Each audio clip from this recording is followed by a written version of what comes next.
you're literally the only person in this room and probably in the world who can say that you are mind-blowing, literally. Oh, I do love saying that. I do love that. I like It is that. fun. I like what you did It is there. fun. I've been thinking about this for like months. I put it on my Tinder bio. I'm mind blower, Literally. literally. You know, I can read books and Can you? they're- Your face says everything. Anyway, let's get a book and let's see.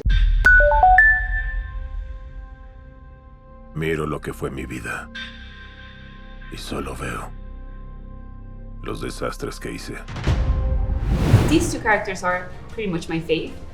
And that's because I never know what's like. I hate them, but I love them. And I'm curious if you ever like were worried about people sort of not distinguishing that you are actors while playing these characters because they are hateable, pretty hateable. Yeah, right. I've actually had a lot of people say, "Oh, you're actually really nice."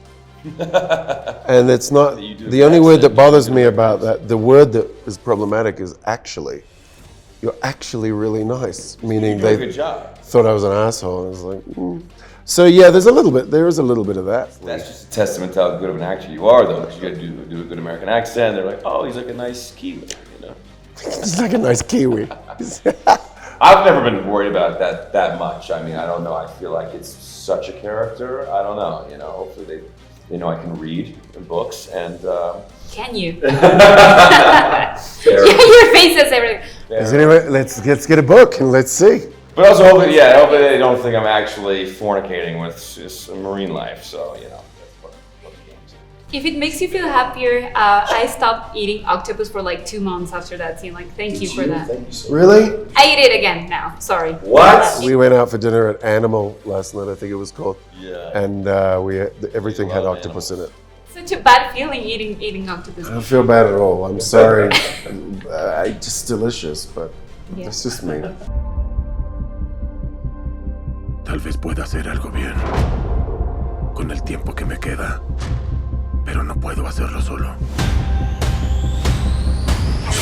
I think Starlight has come such a long way. I love the evolution of this character. What makes you the proudest of what she has accomplished? I think it would be more apt to say that she has stepped up to every obstacle that she's faced with a level of strength that I don't think anyone on the show, male or female, well, maybe, no, that's not true. Females, I feel like the women on the show can face these obstacles one at a time with a level of tenacity and strength that is just actually fueled by every previous scenario that Starlight has been in, or Annie has been in. So everything that she goes through and every adversity she goes through, to quote one of my favorite singers of all time, as Kelly Clarkson says, what doesn't kill you makes you stronger. Literally she's like building her own psychological muscle so that every time she comes up against something, she knows ultimately that she can overcome it, even if it's gonna deplete her to the point where she's almost gonna be dead, right? Like she's willing to go that far. Este país es corrupto, irreparable. Debemos salvarlo. No será fácil. Tendremos que hacer algunas cosas terribles por un bien mayor. And Karen, I love how, well, I didn't really love that because I love watching her fight, but when she lost her powers in season 3, we could tell that she's very attached to them. Why? Because I feel like there are characters in this show that really feel like these are curses, but for some reason, she's not. She doesn't. Yeah, I mean, when she loses her powers in season 3, she finally becomes the normal girl that she's always wanted to be. And I think it's a chance and it's an opportunity that she sees as an exit into a normal life. And then she quickly realizes that she needs her powers in order to protect Frenchie and the people that she loves. But yeah, I think also in life, I think when things are forced upon you, you kind of suddenly don't want that one thing anymore. And she's having, I mean, I am very glad that she got her powers back because I was panicking as an actor. I was like, no. Oh man, I was like, Kripke, please. I know I panicked, but phew, dodged that bullet. Yeah. I mean, she still kicked ass without her Oh my powers. God. She did. Yeah, I she used loved her it. training from Shining Light, which was a cool moment too with her fighting skills, because I think a lot of people would assume that she only can fight with her powers, but she's got some moves. Yeah, she does. Yeah. Oh yeah. And then Claudia, I mean, what can I say about this character? I love it. And I think there are two things I really want to talk about with you, which are, when did you find out what her real power was? Because obviously we found out later on. And then has it been hard not to judge her? Because last season she made some questionable choices, I would say. No, I think her injecting her daughter with V was pretty normal mum behavior. I thought so too, but didn't want to say it. Yeah, Of course. thanks, right? You get it. I found out that she had her powers when I read the script. So I was brought onto the show, and like everyone on the team was like, "We're so excited for Newman. We're so like wink, wink." And you're like, "Why are you excited?" They're like, "We're like good character," and I'm like. And every script I read was just like her, like giving a speech and being a politician. And I'm like, yeah. And so I was like, I guess I should be really excited about. Yeah, this is cool. You're like hyping yourself up. You're like, yeah. So I was like, I agree. And then I got the script for episode 7, and I was like, you're like, oh, get it. Yes, this is super cool. Now whenever I see any of the writers being like, we're really excited about this, I'm always like, oh, what now? It's like exciting and ominous. Because we find out like pretty much like in real time right before we start filming it, which is cool. So the reason why I love The Boys is because every time I'm watching it, I'm like, no, they're not going to do this. And they do. Every time I think we've reached the top, we don't. Is there something that even you were surprised that your characters have done on screen?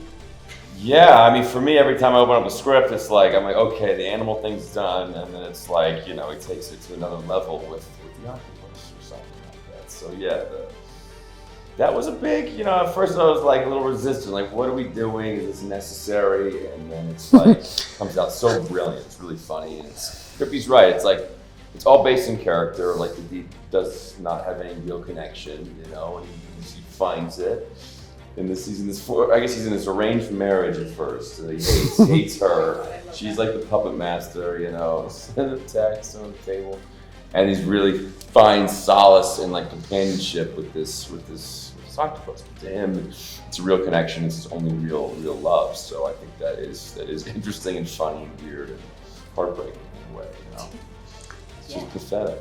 It's great. But it's cool at the same time. Pathetically cool. Yeah. That's so hard to say in English. Love affairs with cephalopods is cool.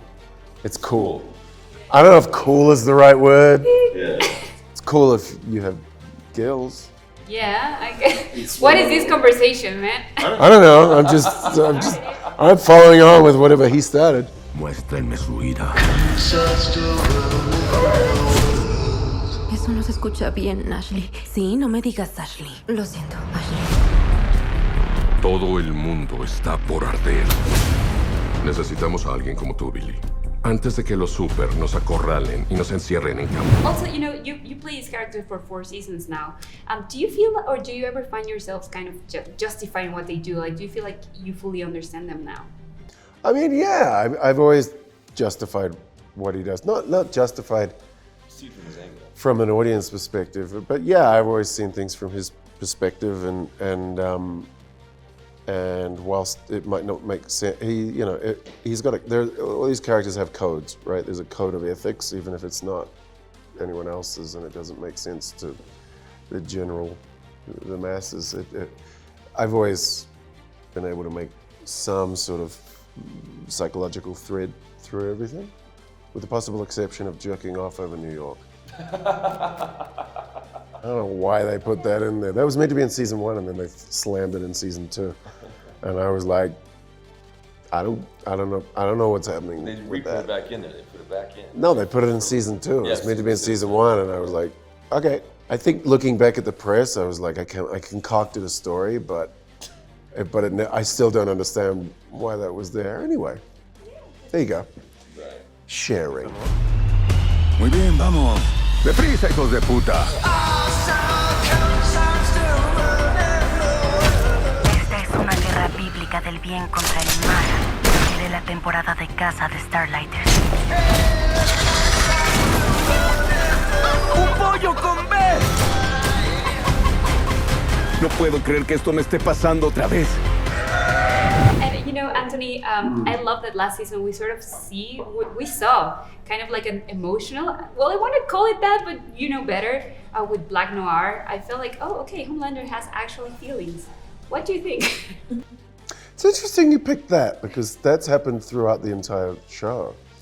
You know, right down to, maybe not as overtly, but at the end of season 2, like being betrayed, losing his girl and all that, you know, and then in season 3, like there's always been emotional vulnerability. But you're correct, there is emotional vulnerability there, having to kill his best friend. So yeah, it's. I mean, I like having that. I'm not really interested in playing a character that doesn't have some kind of complexity and internal life that's other than just, you know, Superman. No offense to Superman, but when there's, you know, the other comic book shows, superhero shows, they're slaves to different masters. And so we can get away with a lot more, and we have a lot of fun doing it. And we all know that if this was real life, Superman wouldn't be a nice person. Like, who would spend their time saving other people if you had that power? Do you know what? You know, I mean, for that reason, you know, I see a lot of famous people like falling off their perch. There's nothing normal about these poor superstars. Like, I'm talking about the top level. Nothing's normal. It's such an abnormal place to be. So I think, yeah, well, there's a more honest approach in our show than there is in the others. ¿Quién quiere una cremosa malteada? Si queremos ganar contra esos monstruos, tenemos que actuar como humanos.